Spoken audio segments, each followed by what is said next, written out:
ক্যারেক্টারের নাম হচ্ছে অর্পা। তো অর্পার চরিত্রে আসলে অনেক লেয়ার আছে।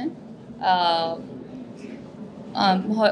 তাকে আপনারা অনেকভাবে আসলে ডিসকভার করবেন, যেটা আমি মনে করি আসলে একটা আহ, খুবই নর্মাল। যে কোনো একটা হিউম্যানের মধ্যেই আসলে দেখা যায় কি ফেস টু ফেস তারা হচ্ছে গিয়ে চেঞ্জ হতে থাকে। অ্যান্ড এখানেও কিছু চেঞ্জেস আপনারা দেখবেন। এর বাইরে আমি আর কিছুই বলতে চাই না। একটা সময় আমিও নতুন ছিলাম, তাই না? তখন তো আমাকে যদি হচ্ছে গিয়ে সবাই বলতো যে নতুনের সাথে কাজ করব না, তাহলে হয়তো বা আজকে এই জায়গায় আমি থাকতে পারতাম না। সবাইকে আসলে নতুনদেরকে সুযোগ দিতে হবে, সুযোগ করে দিতে হবে, এটা আসলে দায়িত্বের মধ্যেই পড়ে। এবং এভরিথিং ইজ অ্যাবাউট এক্সপিরিয়েন্স। যে কোনো অ্যাক্টর তখনই আসলে অ্যাক্টর হবে যখন সে অনেকগুলো অ্যাভারেজ মানের কাজ করবে, পচা কাজ করবে, ভালো কাজ করবে। এইগুলো যখন আসলে করে করে একটু একটু করে এগিয়ে যাবে, তখন তার ঝুলিতে অনেক এক্সপিরিয়েন্স থাকবে এবং ওই এক্সপিরিয়েন্স একটা সময় ভালো কাজ করা শুরু করতে পারবে।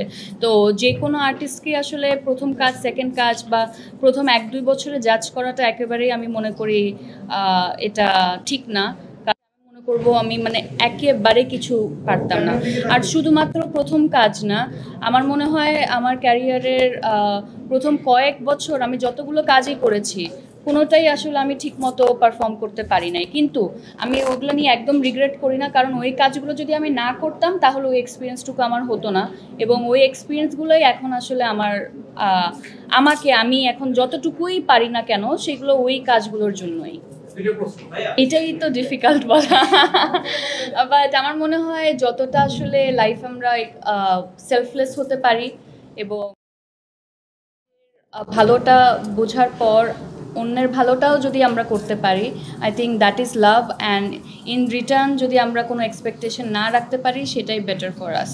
তো হয়তো বা আমি খুব ছোট করেই বলেছি, কিন্তু আমার মনে হয় এই কয়েকটা ব্যাপারই আসলে লাইফে সবচেয়ে বেশি মিনিং রাখে।